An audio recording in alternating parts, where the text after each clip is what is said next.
We're going to call this meeting to order at 6:11 p.m.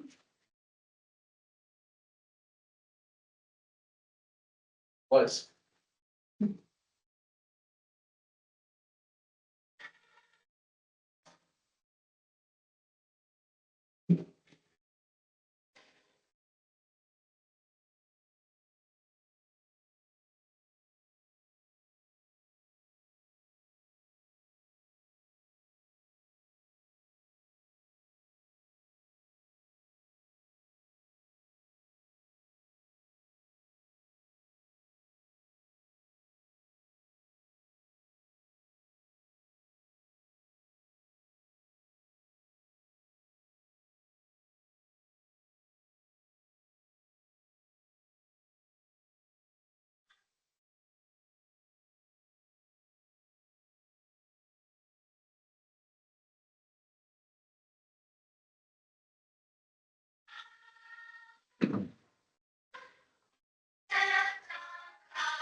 And I begin our meeting today with an activity I choose to do. As a non-Indigenous person, it's important to me that I promote the understanding in our school division that the land we live on, work on, and lead on is the contemporary and traditional land of the Cree, Dene, and Métis people of this area.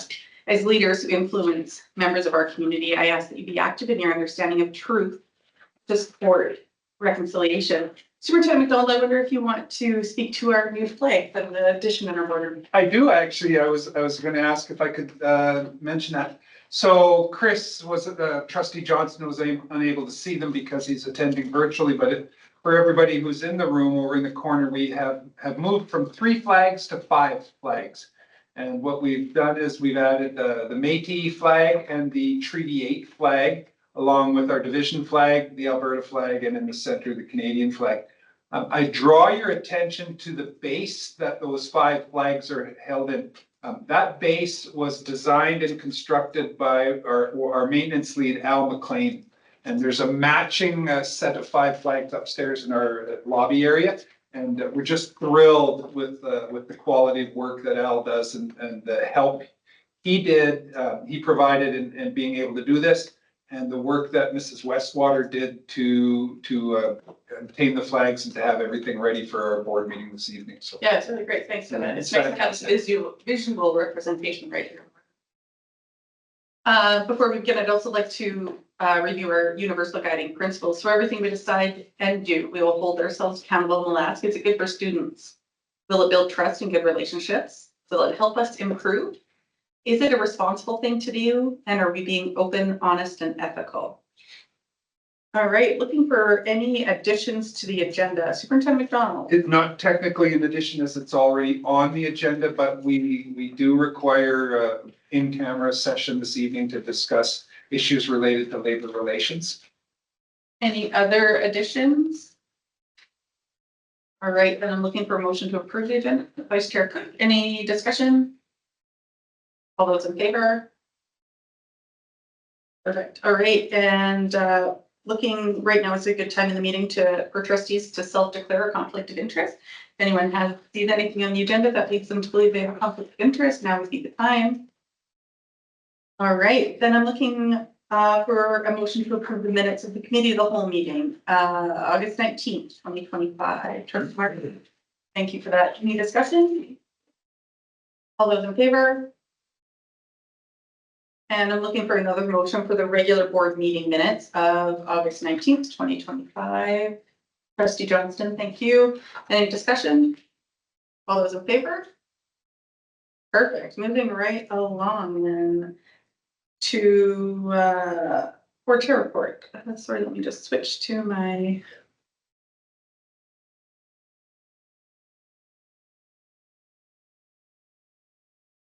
So members of our board and administration met with MLA Dick and our MLA lead, must have been last week on September 2nd. It was. We discussed all sorts of things from our capital plan to the Real Property Governance Act, classroom and system complexity, the system administration and governance, ministerial order number 30, and the regional supports for trades education.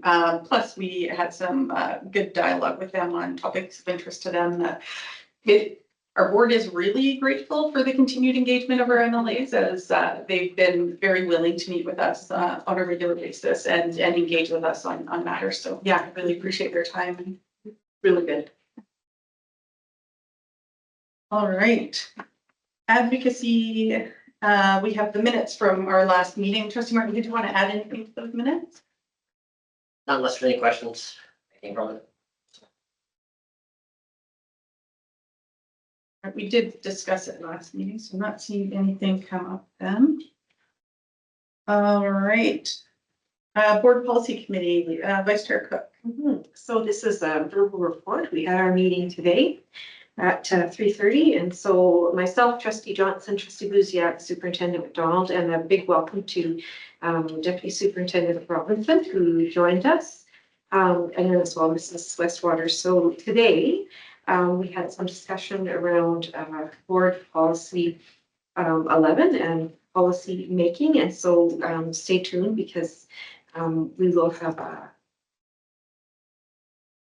proposal for the preamble for you to have a review the next meeting. The other thing we had a good conversation around was trustee code of conduct, which is policy 6. And so we have already sent off a request for legal advice just to make sure that we're ensuring compliance with the new legislation. And then really what we talked a fair bit about is how can we support the new board that will be coming, and had a bit of a discussion around the policy committee, how things have worked. I think there was some consensus that, we've had the opportunity to streamline some of the board policy work, but we certainly are interested in your thoughts as to whether, it's sort of we've done sort of this past year and sort of the continued improvements we've made over the last 4, have made sense. In terms of how we have sort of approached, looking at board policy sequentially so that we can get through all of the policies.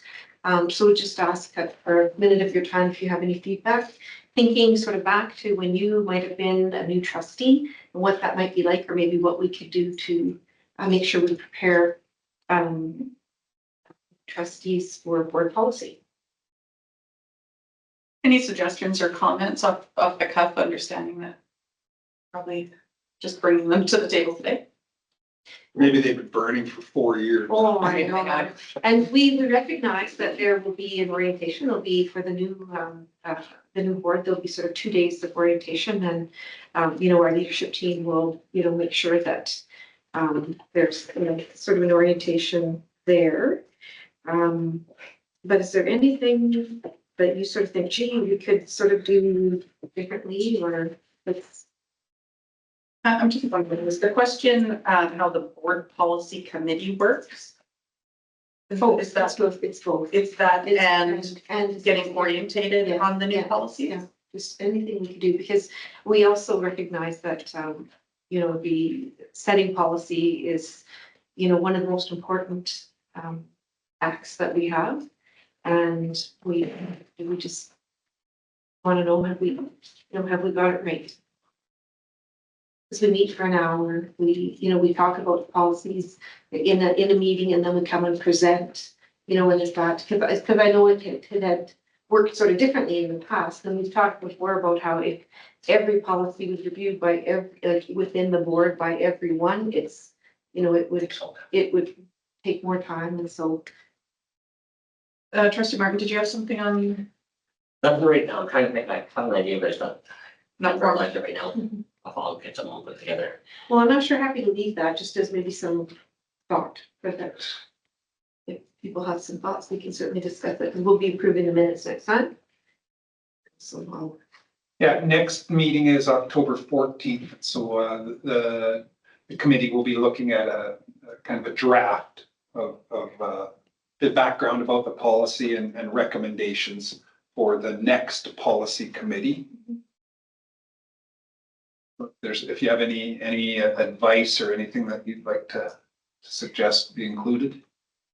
Share it with Mrs. Westwater and we'll make sure it gets to the committee. Yeah, off the top of my head, I hadn't prepared thinking on it, so I'm not sure, but I know that when we met with, did some professional development the last 2 years with Chris and Eaton, there was some talk in there about some tweaks to our process, but I don't know that any of them were anything that we brought forward from those meetings, so I don't know, or that we haven't already changed, Incorporated. incorporated into our practice, so I don't know if there's anything particular burning in the back of my brain, but I suppose the direction from the committee is to share it with the board if you're thinking about it.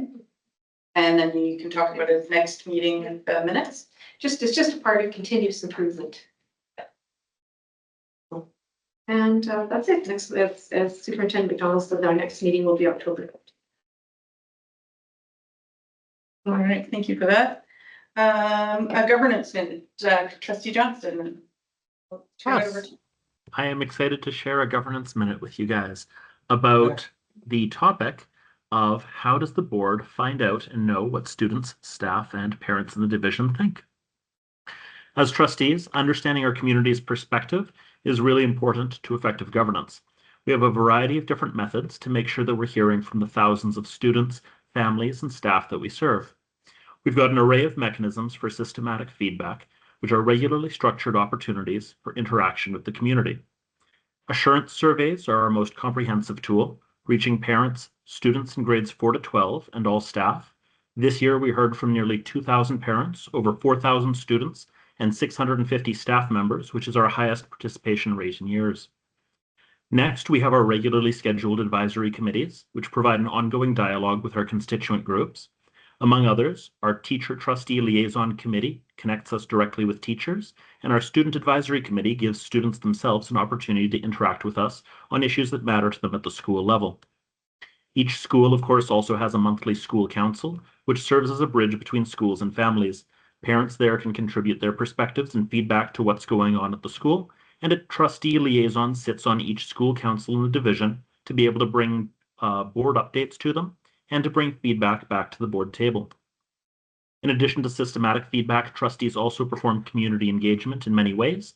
You'll find us at school events, graduations, community gatherings where informal conversations happen to provide us opportunities for interaction with and feedback from groups from the community who wouldn't otherwise get a chance to give us their opinions. For very specific issues, we might also put together things like thought exchanges for quick targeted feedback or ad hoc committees to focus on a specific issue. We use the data for many different things. Community input directly influences our strategic priorities, policy decisions, and resource allocations. It's an ongoing commitment to dialogue with our constituents. We believe that when families, students, and staff feel heard, our entire education system is stronger as a result. The more we listen and respond to our community, the better we serve every student in our division. That was great. Thank you, Trustee Johnson. Does anyone have any questions for him?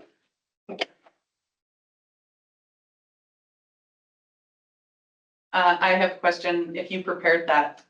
It was great. I'm just kidding, Chris. I appreciate the governance minute, being that this is only the third time we've had it, as a tool to refocus and to be intentional about the work of the board. So I appreciate that. Trustee Buziak, did I see your hand? This is the third time we've done that, and basically it's choose your own adventure. The trustee chooses what topic they wish to speak on. Is that correct? In regards to governance, we have a bit of a list. Suggested topics. I did pick it from the list of selected topics.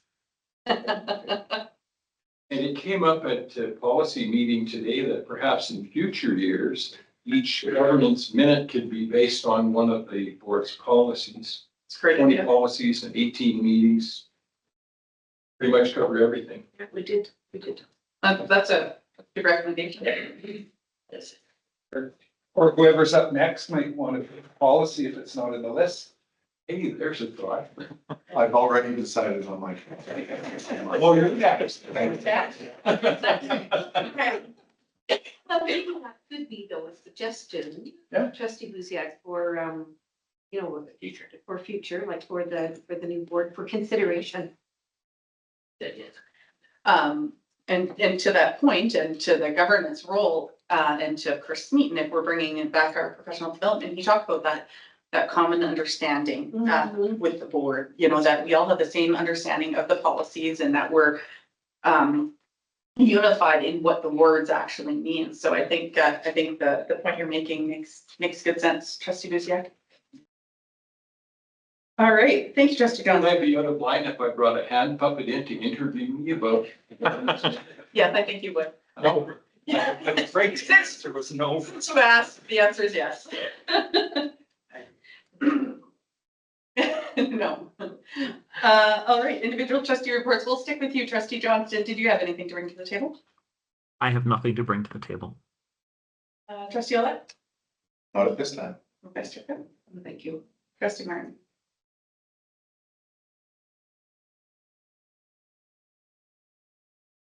Trustee Buziak? no, thanks. No, perfect. Guys, we're flying through this. All right, superintendent's report. I'll turn it over to you, Superintendent McDonald. I'd like to slow the pace Oh, down yes, there we go. a little bit.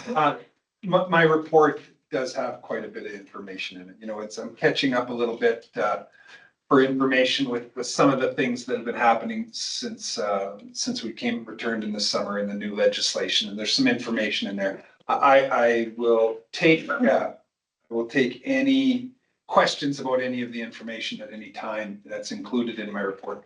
There are a couple of things I'd like to highlight before we move on to where I think the book, there's some opportunity for good discussion in the latter part of my report. One, you'll notice in the first bullet is the draft board work plan, and you'll notice a slightly different format from last year.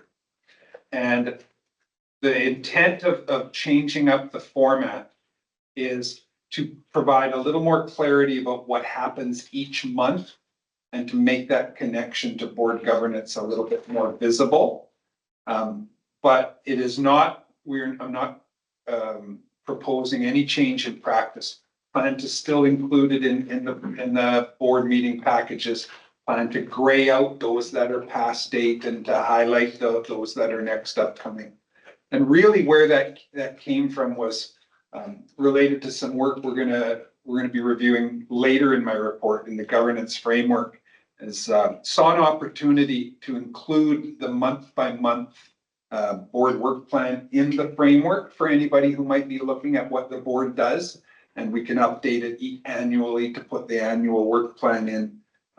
But the intent really was to improve clarity of information. Did not talk to the board in advance of doing this. Right? It's just a change that Mrs. Westwater and I made as we were preparing over the summer. And I'm interested if you have any feedback on how it's laid out, if you see anything missing. I had some feedback previously that maybe there was a little less, it was maybe some things didn't look like they were at meetings, and we wanted to really separate what type of event is happening and that sort of thing. So that's the rationale for it. And if there's any questions, I'd love to take them at this time. I had a question when I was looking at the events. If I take the September event in the work plan, Yes. meeting with MLAs 1:30 PM. I don't know if it's appropriate to put the meeting times in that document. I don't know what, you know, especially when we're meeting with groups outside of the school division. I don't know.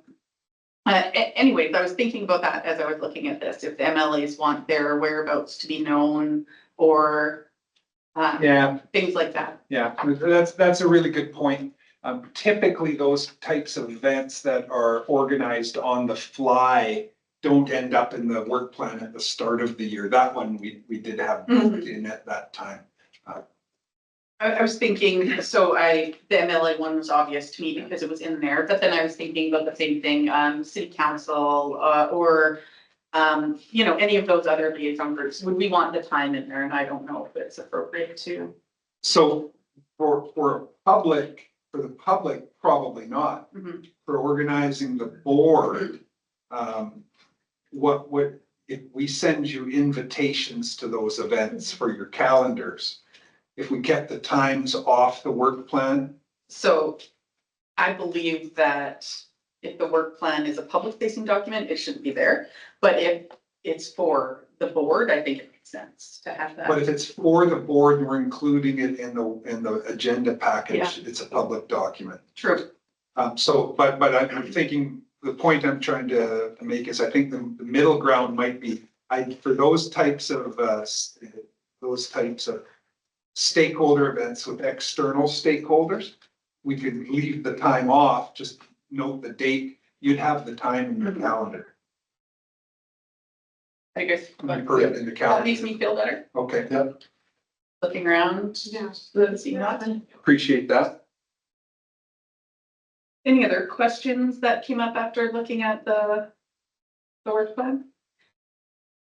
I know that previous iteration had, and this is just, I don't know, but August is grayed out, which I appreciate, because then you jump to the next month, and the next month is September, so that's easy, but if it's, can you drop August to the end? If we split them up as I've done in the Draft, governance framework, yeah, we could Yeah. drop the months down. I liked that better, since you're asking. We are. Any other questions about the draft work plan? I noticed in your report that you were talking about the timing of November's meetings. We're gonna have to do some work in November. So November is a bit of a problem this year for two reasons. One is there's a municipal election in October that impacts our pace, right? So now we've got to, in a busy month, we've got to factor in the onboarding and the orientation and all of those things. But the bigger one is the fact that Remembrance Day falls on the second Tuesday, which is traditionally a board meeting. So we did not schedule last spring a board meeting for Tuesday, November 11th. Not wanting to wait, we scheduled we put the board meeting on November 18th. And that is problematic because the 17th and 18th are the two businessy days. So the business day is Monday, the 17th of November, and the morning of Tuesday, the 18th, is the PD professional development session offered at the Alberta School Boards Association Fall General Meeting. So that's a bit problematic. Then we've got the Public School Boards Association meeting that picks up right after ASBA is, and we're planning the orientation on the 20th. That first full day of orientation on the 20th. That problematic scheduling could be resolved if, looking at the board work plan, if we went to no meeting on the 18th and instead had the meeting on the 25th, which is a full month from the last meeting. So we wanted to kind of split that up, just having one meeting in November. So that's one of the options, but also in the work plan creates some issues with our liaison committee meetings, our initial liaison committee meetings. So we're gonna have to do some work on that prior to the organizational meeting to kind of have a solution at hand. So looking at that mess, I was wondering if it makes sense to wait that long because we have to give a certain amount of notice and all of those things, like, should we not try and fix it now? Notice for, Public meetings, et cetera. no, we don't set our public meetings until past the Great, date, I till the suppose. organizational meeting. So we're okay to solve it then, but I Okay. bring it up now so that the experienced board can Yeah. give some thought to it. Don't necessarily need to have a solution tonight because we do have two more board meetings before the election. But just some thought to the problem. I think leaving, well, I don't know, looking around the board table, does anyone have any thoughts on all of that? I have one other complicating factor. There we go. So the other challenge is that the division's audited financial statements are to be approved by the board by the end of November. And the annual education results report is to be approved by the board by the end of November. Now, I've spoken with the head of field services from Alberta Education and explained the challenge and have their approval to submit those two reports following the December 9th board meeting. So they'll give us an extra, the extra 9 days in December to have those approved. As long as we send them a draft copy of our AERR for October or November 30th. If we were to, that plan only works. No, that plan could work if it was, if the meeting was moved to November 25th. But it works better if it stays on the 18th because you'll get a chance to see the drafts early and then approve on December 9th. Any thoughts on that? Not that it always affects me much, but with when I was being moved to, the first meeting in October to like November 4th, 18th, are you still having two, or is that just too close after? It's right after the new election. So it's the first meeting is really a organizational meeting and then there's another meeting right after that with not much. Vice Chair? So is it unheard of to change the meeting from a Tuesday to a Monday or Wednesday? I've never not attended a board meeting that wasn't on a Tuesday. But that doesn't mean it's not an option. Leaving though. My point was I'd never heard of it. But would you? We actually have every minute ever kept of every meeting, so I think we could probably go upstairs right now instead of looking for it. Yeah, technically, through board motion, you can do just about anything you want, right? I don't know what people's schedules and commitments are and that sort of thing. But I also know that there's some challenges already. I appreciate the outside the box idea. I was in agreement with you. I think I wouldn't love the idea of it not being till the 25th, for a few reasons. Number one, it's a whole month after the election. And I think it makes sense to have the organizational meeting and the first board meeting and get that stuff started. And then to get into your regular schedule. Yeah, but also for not so much the AERR, because that document is one thing, but the audit committee. So if they didn't meet until the 25th, the audit committee typically would meet right before that. So the public members and the board members who've never been to a board meeting before would meet with the audit committee. And then if there were any questions or changes that needed to happen, the timeline would be minuscule. Yeah. To get it passed in those 9 days. You could absolutely do it. You could call a special meeting and have those, but I just think for a new board to at least have a little bit more understanding, having at least a meeting under their belt, not having that meeting and the audit. So we already have a problem with the audit committee meeting, right? Because the first meeting is the existing audit committee on October 7th. Yeah. And then the summary of the process is the new audit committee on November 25th.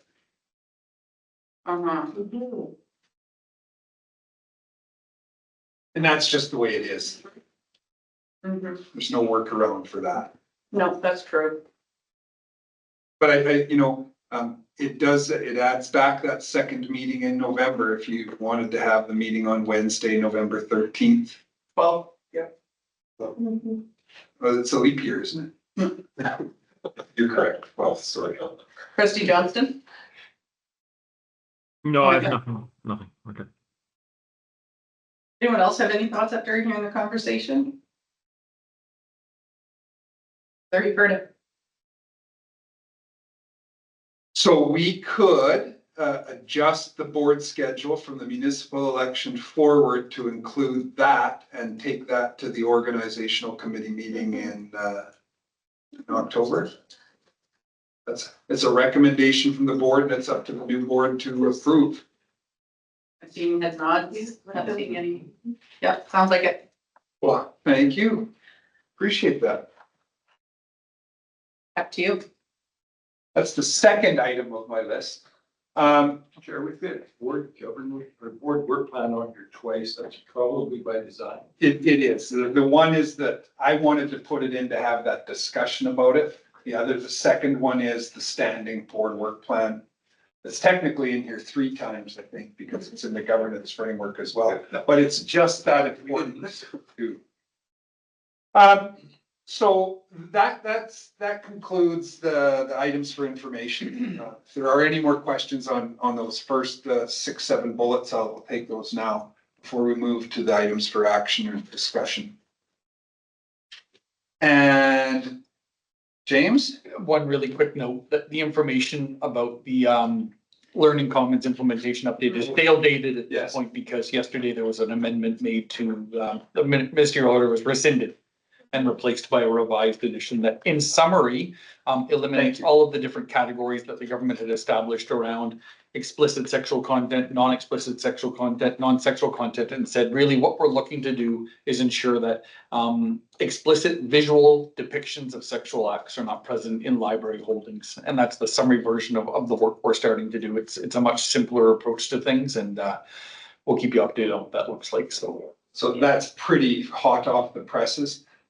So not much to update other than what Deputy Superintendent Robinson shared. That piece and the extended timeline. Right. Yeah. And also the other thing I wanted to highlight is they've changed the focus from library to literary materials, right? To really put that emphasis on written works. Taking away the responsibility for teachers to curate their lists and make them available, that they have to provide an opportunity should parents want to view what's in classroom libraries, but that whole idea of teachers needing to inventory and make public their lists of books is something that's been rescinded as well. Schools divisions still are required to with our library collections, but that's simple. And I will note that we appreciate that a great deal. Trustee Johnston. Yeah, and I was, thank you very much for the update. I was just curious what that looks like in practice. Do we have an administrative procedure for if parents, for example, want to ask their teachers to I don't know, investigate or look at their classroom materials, or is that something that's going to have to be developed?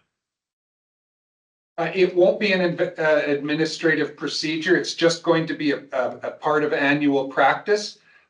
Teachers who have classroom collections will make it known to parents at the start of the year. If they have any questions about the classroom collection, they'll have a process that works for them to come in and review. Okay. The minister met with superintendents and chairs before his announcement yesterday. Yeah. Was it just yesterday? Yes, just Yesterday. And he said that process could even be during parent-teacher interviews. The books are available for parents to look at. It could be as simple as a screenshot of their bookshelf posted in one of their newsletters. So Lots of there was flexibility. lots of flexibility for teachers. So And in fact, the PowerPoint said that could, they use the word could, around availability lots as opposed to shall or Yeah. for teacher libraries or teacher collections. And that flexibility really, Trustee Johnson, is the reason why it wouldn't be an administrative procedure. It's just come out as this guideline. Okay, so this won't be or it doesn't look like this will be like a big onus on teachers, I guess, to add more onto the No, plate, no, I guess, with. We really do appreciate this change, that specific change. Thank you. You're welcome. Moving on, the first item is the board social, and I included this, a draft schedule of pictures and presentations, as we've done in the past. However, I want to pick up at on the last kind of topic in that section where it says some uncertainty exists, because as we're meeting with our committee who does the planning, and as we're looking forward, there is a fairly high, I feel there's a fairly high likelihood that there will be some labor disruption at some point prior to October 7th. We've seen the vote and we know what's happened with mediation between the central table bargaining unit of the Alberta Teachers Association and TIBA, and expect that it's not unreasonable to think there may be labor disruption. Which got our committee talking to what is the impact on the board social if there's labor disruption happening at that time. And we think it is highly likely that if a certain proportion, a certain segment of our employee base was not working, that they would not be participating in an event like that, which had us thinking, what is the impact of that? So as of now, for an event that is 3 weeks away, as of now, we have approximately 150 staff who have indicated they would like to attend. And we've sent out 3 invitations. We have about 1,200 people who are being invited, 1,100 people who are being invited because we've expanded it to temporary and casual staff as per our discussions last year. So we're not seeing, and it's also a busy time of year. We're not seeing a lot of responses. We're seeing fewer by about 50% retirees who have RSVP'd at this point in time as well. So looking at the costs and the impact, the challenges, the notice we get for the labor disruption is 72 hours. And so there is a deadline at which we will be on the hook for food costs, which is the single largest cost for the event. That deadline comes just after the next board meeting. The challenge is, it's like, I think the day after or 2 days after the next board meeting. The challenge is if we wait until that time to cancel, we still won't, at that board meeting, we still won't know if it's going to happen or if it's not. And so as administration, we're looking at our budget for the event and really concerned about the potential of investing significantly in this event that may have the likelihood of having its attendance severely impacted. And so looking at it, I wanted to come today and ask the board this question. What do you feel the prudent decision is to continue forward with our planning and run the risk of incurring a larger fixed cost should labor disruption impact attendance, or to proactively, and I believe this is my recommendation, to proactively postpone, and I call it a postponement, postpone the event for an event to be planned for a later date. The Terrace Center does have 2 Saturday dates available later in the year, one in January and one in March.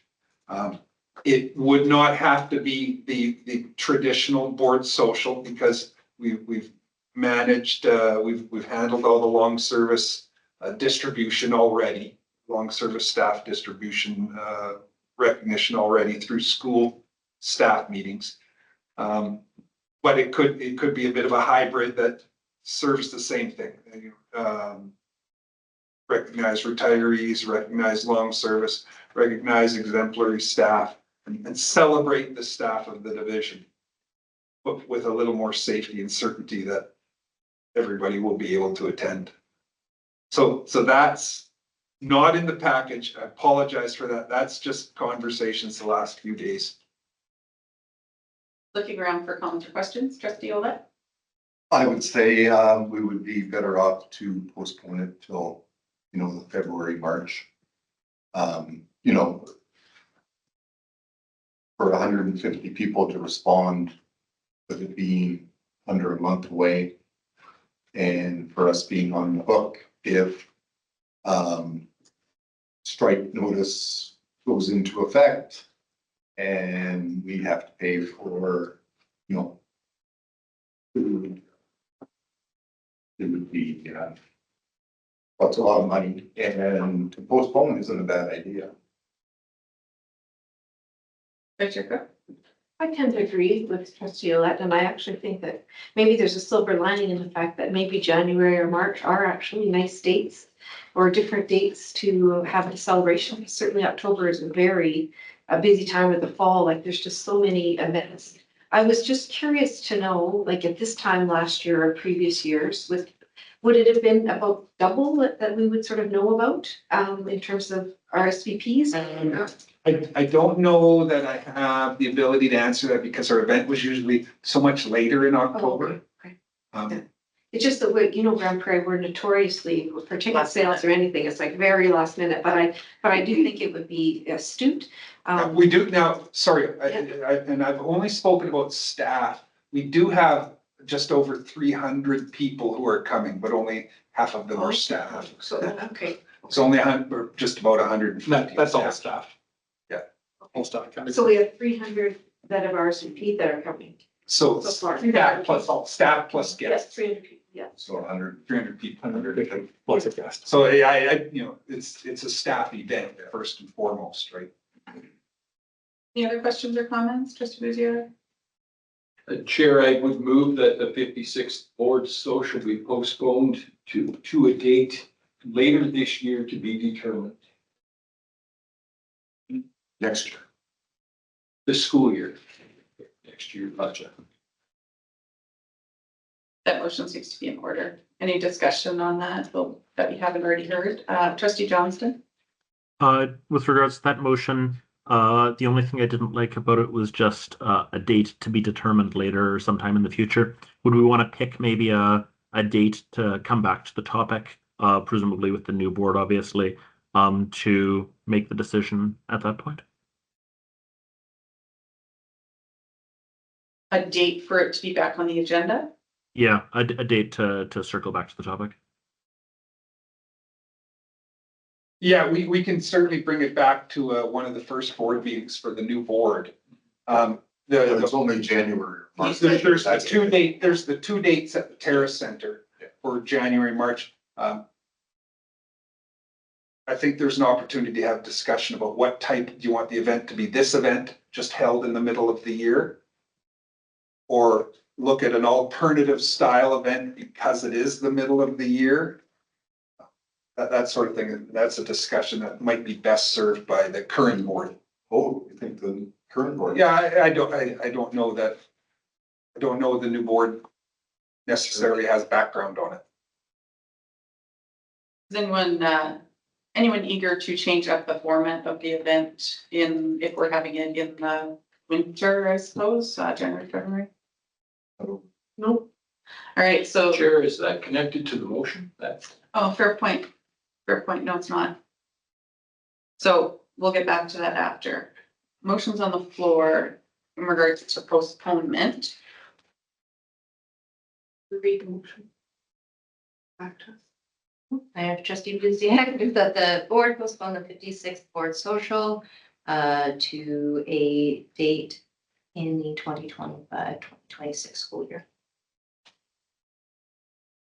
Or later date. Both the two dates I shared at the Terrace Center are available. Don't appear to have conflicts with any other calendar items, but I would want to do a more fulsome check to make sure of that before we bring it back. So to the motion, any more discussion?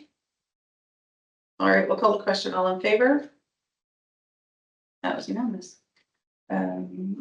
Right now to the format of the event. I'm looking for a motion to change up the format at all. Not seeing a motion. No, not seeing a motion, so we'll proceed with planning that it'll be the similar format. I would also recommend that this be maybe a topic that you take to liaison committee meetings as well, and just to kind of speak to the rationale. We will communicate sensitively regarding the cancellation. The appropriateness. We'll start with that tomorrow, right? Good governors, good fiscal stewardship, that sort of thing. With the concern about the costs, if there's a labor disruption, that sort of thing. But that the board's priority is to continue to celebrate the exceptions in the division, and this is how we will be doing it. That makes sense? Thank you. Getting there. In August of last year, I think was the first time the board was really discussing as a whole board, a concept that initially was brought up to the Advocacy and Engagement Committee about the idea of building a governance framework as another tool in the toolbox to build awareness of the role of the board, build awareness in our public of how the board engages with stakeholders, as Trustee Johnson shared, how the board fulfills their role of providing governance and oversight to the division. A couple of times throughout the year, we revisited it, saw a draft in one of the entire board saw a draft of framework content. And in today's agenda package, you see a kind of a final draft of what the framework could look like in print. And it's presented for your thoughts and discussion. If there are any concerns, we can build a plan to address them. If there are no concerns, we can begin distribution and run it through some final formatting and looking for those last kind of opportunities to improve the visual presentation of it. But get that distributed and make it available for our public as we head into the municipal election. Any thoughts or comments on the draft as presented? Was good governance minute material in here. Really good. I know we've seen this a few times now, and I think that the work you did to pull it together is really good. I don't know that I love the only thing I don't love, and please, you don't have to change it, is just how under our names, how our blurbs came out. And my assumption is that they were taken from our questions Taken from the website. on the website, so, yeah, Oh, and yeah, and absolutely can be edited, and formatted. for a month. Yeah. So again, I don't think it was a big enough thing. I think everything else looked really good on it. Did you want to get your picture taken again, Joan? I'm good. No, I'm good. Anyone have any feedback before we approve this for the final time? No. Thank you, Superintendent McDonald. It's, You're welcome. It's Thank nice you. to We're have. chugging right along. I only have 2 items left on my list. At the last board meeting, Advocacy and Engagement Committee, and it's in the minutes presented in today's package, talked about a new forum for use with external groups and schools when it comes to inviting trustees to participate or attend events. And Mrs. Westwater took the liberty of putting together a form that we could distribute whenever anybody wants to invite trustees to participate or attend an event. And the goal behind this is to kind of formalize the process. So to improve communication, to improve ensure that all trustees are getting invitations. But also to promote, and you'll see reference on the form in your package, you'll see reference to administrative procedure. I think it's 155 trustee protocol recognition, protocol for recognition of trustees at events. Opportunity to promote, again, further the role of school board trustee and the role of the board as a whole. We distribute the invitations electronically and work on accepting and declining those, and we've been doing really well in that regard. This the biggest impact this will have is on our ability to get pictures from those events. So when somebody invites trustees, now we have somebody who we can go back to and say, hey, and we need pictures of our trustees at these events. Can you send us some after the event? That sort of thing. Just an opportunity to kind of raise the profile a little bit. So looking for thoughts and discussions, discussion on the use of this new strategy. Does this include school council meetings? It would not, because those are scheduled and as committee members, trustees are assigned school councils. But it could if the board wanted to work it in somehow. Well, let me just share this and maybe this is the answer, maybe it isn't. But I know there have been times in the recent past where school councils have changed the time or date of the school council meeting and not told the trustee. So I know that's happened. Yeah. So if it were centralized through Amanda, let's say, and we were sent a calendar invite and the school council wanted to change the time or date, they could send the change to Amanda. She can send out a new calendar invite and we'd have it in our calendars and we would be talking about empty schools. Does Mrs. Westwater currently send you invitations to those meetings? Yeah. Yeah, No, So that's this To year, the school not to the council of school councils. and the school council.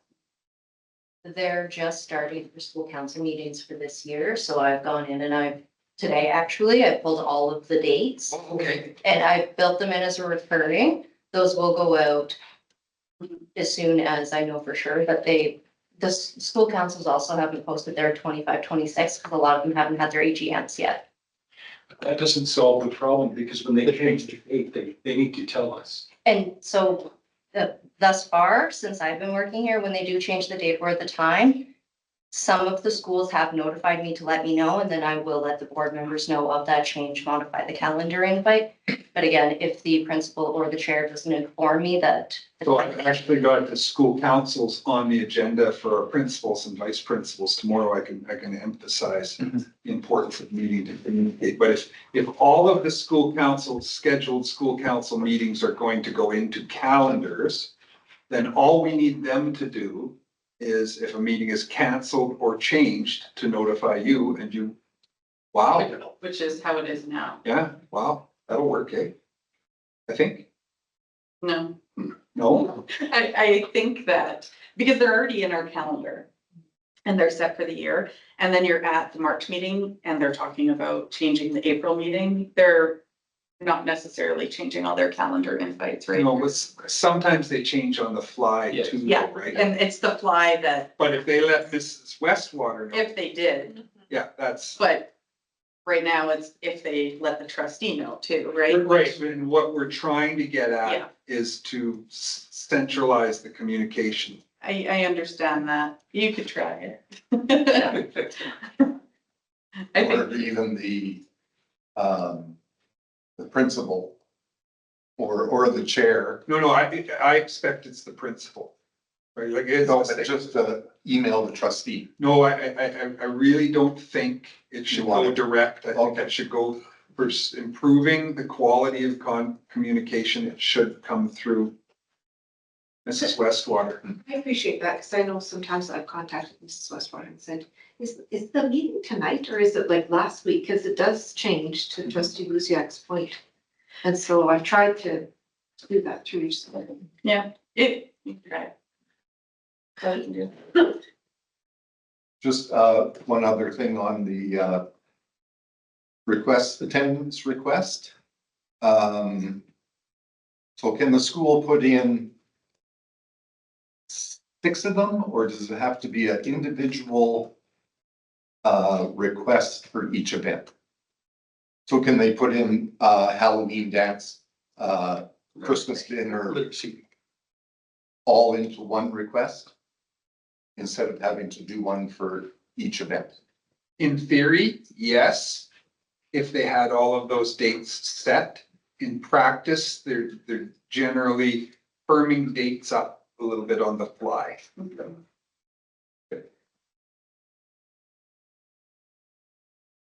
Any other questions about the form? Any objections to the form or any potential challenges? No, I think it's We're great. not trying to be restrictive or anything. We're trying to, we're just trying to improve the efficiency of our communication. And then leverage that to help with some of the board objectives that we've talked about. No, it makes good sense. Okay. Last one. We have a bit of a conflict with the Employees Association initial meeting. So with the municipal election falling when it does, it falls after the first meeting of TTLC. So TTLC is good, the existing TTLC reps can attend that first meeting. But it falls before, just before the non-instructional meeting. So October 22nd is the first meeting of the non-instructional association. This is not the first time this has happened. What typically happens is we either postpone that first meeting, push it back to allow the new board representatives to get their footing under them and get first board meetings complete, or to cancel that first meeting and go with 3 meetings for the year instead of 4. Why that's important is for both of those liaison committees, the terms of reference in board policy 8 identify that the first meeting of the year should be held before October 30th. And so the way we've handled it in the past is the board would just request of the association that the first meeting not happen before October 30th and then pick the date for the first meeting. Any questions or preference on that? Trustee Johnston? Was it not possible to move the non-instructional committee meeting earlier to avoid that problem? We've got some other conflicts happening. That's a no. It's but I don't know for sure that it's a no. Okay. I mean, that sounds like the best solution, but I mean, if the timing doesn't permit it, then timing doesn't permit it. So it's a next board problem, sort of. But I'll take a look at that first, Trustee Johnston, see if we can, I'll ask Associate Superintendent Oladelli to take a look at that to see if there's a date that could work in advance. I know that, that's a few other conflicts that, but we'll provide you an update next meeting. And I'd agree with that. I think that the employee group having to wait instead of moving it up, I think it makes, I mean, it's an important liaison group and I'd love to have it before if we could find a date that works for whoever's on that committee and It's also thoughtful in the context of labor disruption. And yeah, there's a lot other going on. things To have that group meet. It's currently rained on that, right? You guys know. So maybe we can move it off of a Wednesday, maybe? Yeah, see if you could Let's do just something. blow all our traditional meeting dates up. Always in the middle. Flexible, Superintendent Donald, we appreciate that. It's only getting better. Yeah, I've 30 years, 34 years we've been meeting on Wednesdays. Thank you. I appreciate it. I appreciate your flexibility. We'll make that happen. Thus concludes my report for you. Thank you. Thank you. Move to Associate Superintendent Oladelli. Thank you. I don't have as much as Yeah. as he does, so I can be brief. So mine are just mostly for updates, except for the last item. So the first one is the scores agreement. So we are at a state now where it's ready to be finalized. So the technical committee that includes myself, Superintendent McDonald's, and our counterparts at the Catholic School Divisions, the city, and the Francophone, I believe, yeah. So we were working together over the last few months, trying to update the agreements and trying to make sure that it's up to date. I believe the last update was from 2015, so I think it was due for an update. So two main things with the new agreement, which is in the report. The first one is to separate out the land agreement and the operating agreement, just to give more clarity to those two different agreements. So the land agreement talks about the process for which if a division needs a site for new schools and things like that, so there's a clear process that we have to follow. And then that just separates out from the operating agreement, which is a day-to-day agreement for the actual scores agreement if you're looking to book any of these school facilities. So that's the first part of the change. And then the other thing that we did was to look at the tournaments and extended events. So what's happened, part of the feedback from principals is the burden that these groups could have on the schools and operations for the next day and how that's impacting them. So we just put a process together. So Director Tyrion and Roger, right? From the Catholic School Division, they met and they came up with a process talking to each principals on what would work best as far as what a good process would be.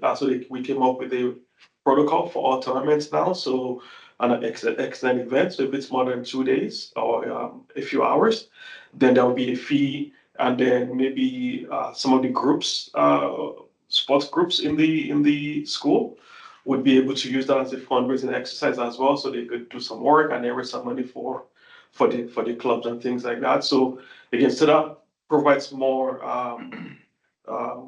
clarity for the principals and also for the user groups. And then as well, the principals are able to better direct the use of the facilities. And then the other thing that we did is to also centralize the main points of contact for all the divisions. So sometimes what's happened is the city might contact the principal or teacher directly and things like that. So we've centralized that process now. So all requests for bookings and things like that would come through myself and my counterpart at the Catholic schools. Then we would liaise with the principals as needed, just so we don't have them responding to 20 or 10 inquiries every day on things that take away from them teaching and learning and things like that. So that's the major change to the agreement. So once we're done tonight, we'll get that signed and then we can implement the new fees as that starts as soon as it starts as soon as we sign the agreement. One quick question just around this with the real property government, like, is that gonna change anything when it comes to the score stuff and how this all works going in the future? With the real property, like the new bill that they passed? Yes, it will on the potentially on the land agreement. Yeah. So we did meet with the city. I think that was last week myself, President McDonald and Deputy President Robinson. We met with the city just to go through that process. It's still early in this stage as far as how that impacts the city, but we know it would be an issue just because they would want to give up their land without any expectation for compensation and things like that. So Our biggest concern with meeting with the city right now is there's a great deal of uncertainty that remains about the impact of the Real Property Governance Act. Our concern is whether that uncertainty would impact the ability of the city to allocate the Kensington School Reserve, the school reserve in the Kensington neighborhood to our school division to support our #1 capital priority, the new school in Kensington. At this point in time, the city sees no issues with being able to allocate that site to us. They do have questions and concerns, as we do, but they're not seeing a need to hold up the process to wait for final resolution. And I think the rationale for that might be, we're seeing information coming out still as they find issues and create solutions that seems, and most recently there was a transfer of land in another community that proceeded as it should have.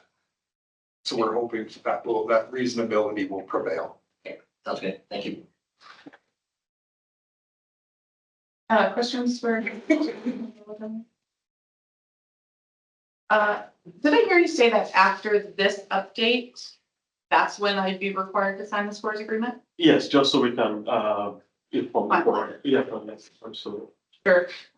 So I attended a scores meeting not too long ago, to get that update with all the other chairs and, operations people. But the board hasn't seen it at all. And I'm signing on behalf of the board, right? I know the timelines are tight, but I still think that that should probably be included somehow. The agreement. I'm signing on behalf of the board. The board's only heard a portion of it, right? As the board has only heard what's changed. Well, that's a fair point. The remainder of the scores agreement is. Yeah. The one thing I would add that the change on the extended events and the tournaments, that is a Mhm. big benefit to our school division. For sure. We're really happy with that inclusion. So, so to that comment, you know, that the board is updated with what's changed and, know that this work's been going on behind the scenes. Is the board comfortable with me signing off on these changes and, re-signing that scores agreement then? Yes. Not hearing anything then? Perfect. Thank you. Back to you.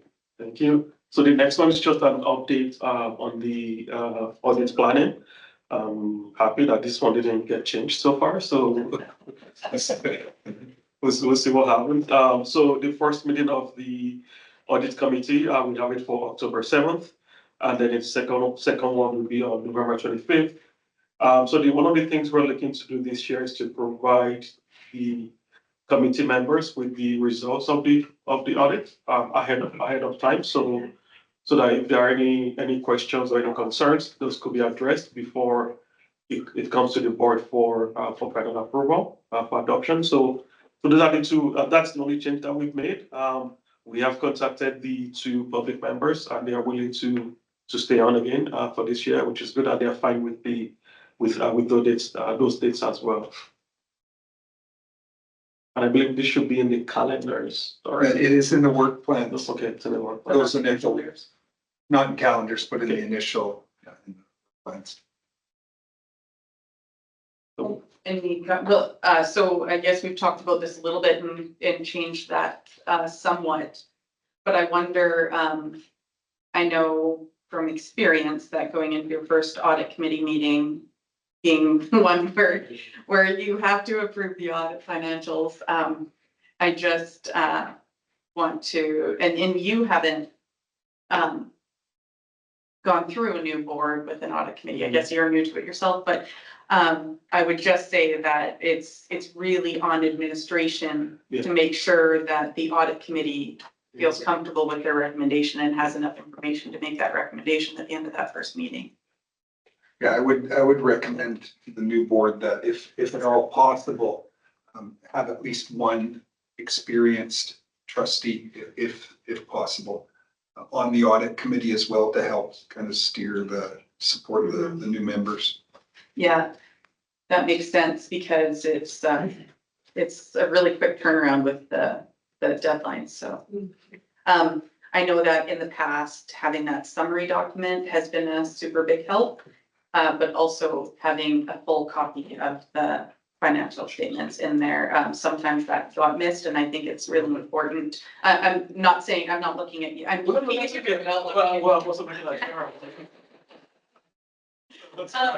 But when you're, especially with that, you know, you want to be able to look at what the notes are and where they're reflected in there and just making sure that they, I mean, it's on you guys to make sure they have everything they need. So that would be my 2 cents on that. Yeah, no, that's. Any other comment? Question? Okay. Back to you. Okay, so the last thing I have is the letter from the Minister of Education and Childcare on the proposed expansion of GP Christian School. So the letter is attached as a correspondence, but we just have some commentary on how just for discussion for the board and some of our initial thoughts. So the ministers recommended that the division and society work together on possibly including the project in our 3-year capital plan, which, as things currently stand, there's no mechanism for us to do that. So I did have a phone call with a rep from ministry just to get, okay, what does this look like, even though we're not necessarily able to include the project. So what I think essentially looking for is if the board needs to signify support for the project by communicating directly with the minister's office as opposed to the society reaching out to the minister's office, right? Because the minister doesn't necessarily communicate directly with it. Like if it's not a charter school, a public school, a francophone school, the minister doesn't necessarily have a way to grant any request for a third party, right? So they're looking for our board to lead the Part of it all, I think, is that process. the society is not recognized as having status with the minister's Yeah. office. So his engagement with them is limited because he speaks formally with formal groups, right? So what they're asking is if the board is in support of the project, that the board might want to do the advocacy work for the expansion. And well, the issue with that is we already have our own priorities as far as capital plan is concerned. So that might have an impact on that. And just wanted to table that for a conversation and of the trustees. And then the last part of that would be is a recommendation for the board chair and the chair to, vice chair, pardon me, to meet with the society as well, just to review the letter and come up with maybe a joint response back to the minister on the limitations of his recommendation and how how it's not possible based on current legislation, and then hopefully come up with a united front to kind of see what our advocacy work would look like. See, the challenge exists, as was discussed at the board table last year when looking at the capital plan. It's not our school, we don't own it. So the board could not put in a request for capital funding for a facility we don't own. The minister's response to the society was, we don't give grants to non-educational, to non-school divisions, so we can't support your request for a long-term lease commitment. And then the conversation that Associate Superintendent Oladelli had with his representative in infrastructure was, but the division who does receive the lease payment funding from the government could put in a request for that long-term funding. So it is a bit of a, it seems a bit kludgy, but if you think about it, it does make sense. Yeah. In that who is there. And so Associate Superintendent Oladelli's request to meet with the society, out of that meeting, it could simply be that we issue a request on behalf of the society saying this would be good for our students if we could get this commitment. If that commitment were not possible, then it's back to the drawing board. And, what is the society looking at? What are we looking at? Because I'm sure they've got plan B and plan C. They're very well planned, right? So I think it's as complex and as confounding as it seems to be in writing. It does seem to make sense, and I think a simple approach might have a reasonable chance of success. Not seeing anyone's hands jump up. I understand the comments from the ministry, and that maybe makes this letter a little more clear. So I think it does make good sense. Like your recommendation was to plan a meeting with the society with the group.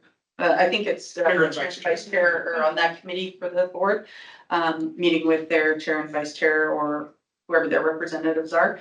I would think that the authority that chair and vice chair would be given at that type of meeting would be to come up with solutions and probably similar to what you guys have talked about today. And so are you thinking we should have this meeting sooner than later? Yeah, Yes. I would agree with that because it's a bit of a complex issue. So if we could get the letter written and responded to in a timely manner, I think makes good sense. As long as the board is in agreement with, you know, potentially pitching a joint letter of support with the Greenberg Christian Society to try and secure long-term lease funding or a guarantee of long-term lease funding. Trustee Ola? But, one concern would be that we have other societies within our division that, are they going to see this and say, well, where is our money? Why aren't you doing this for our society? Who are you thinking of, trustee elect? Just, different, school councils that have been. Yeah, they could potentially feel that way, but in the division, we only have one lease agreement. And that's what the. And that's school. That's with the Granbury Society for Christian Education, because they own that school. They own that building. That's the only, it's a kind of a unique. And what's our lease agreement? How many more years? Well, it is not, it has no end date.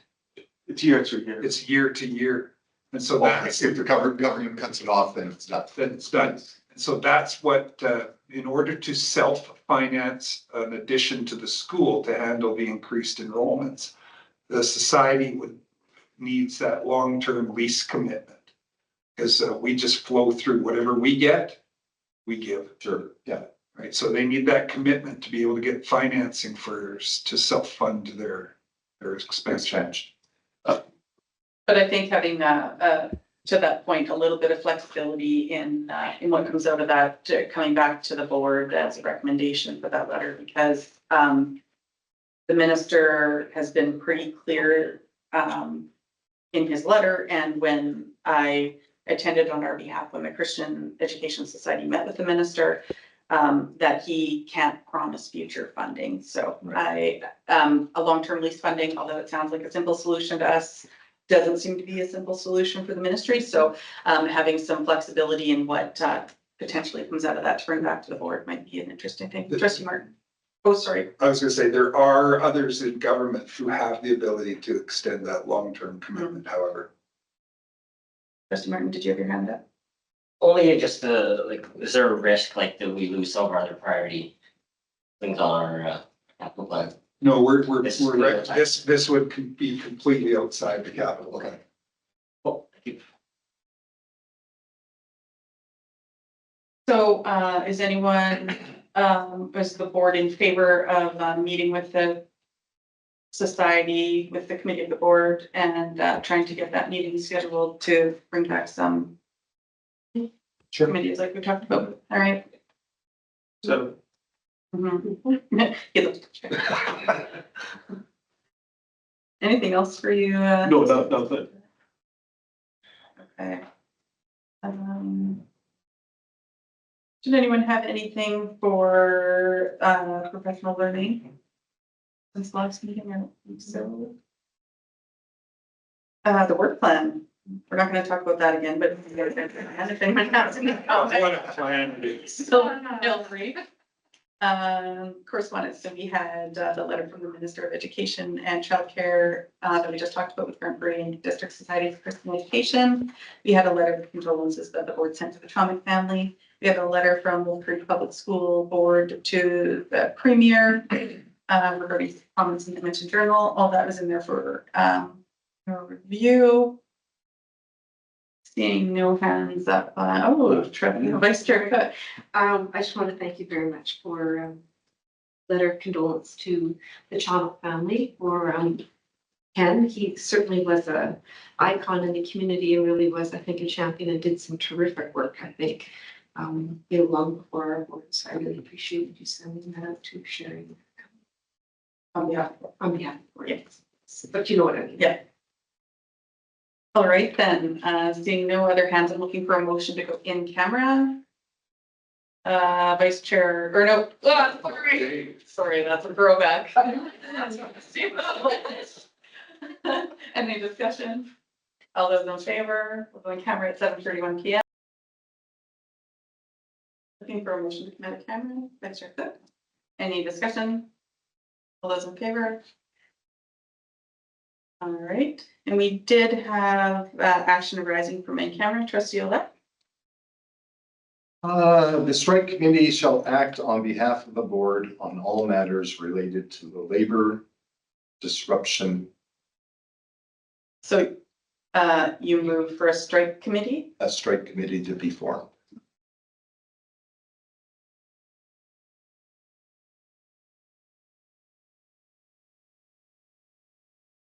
Any discussion on that? So maybe just have Amanda repeat them. Trustee Olet moved that that a strict committee be formed and shall act on behalf of the board on all matters related to the labor disruption. Related to a possible, No. no, The beginning of it says strike committee. Yeah. Yeah. Yeah, we'll just say forming a labor disruption committee. That's okay. It's consistent that way. It's for whatever type of labor disruption might be That makes good sense. You can find a friendly amendment? from a non. Yeah. yes, I am. Right, we're gonna read that one more time, folks. All right, trustee Olet moved that a labor disruption committee be formed and shall act on behalf of the board on all matters related to the labor disruption. Any discussion? All those in favor? Perfect. There were no other actions arising from in camera, so we'll call this meeting adjourned at 8:16 PM.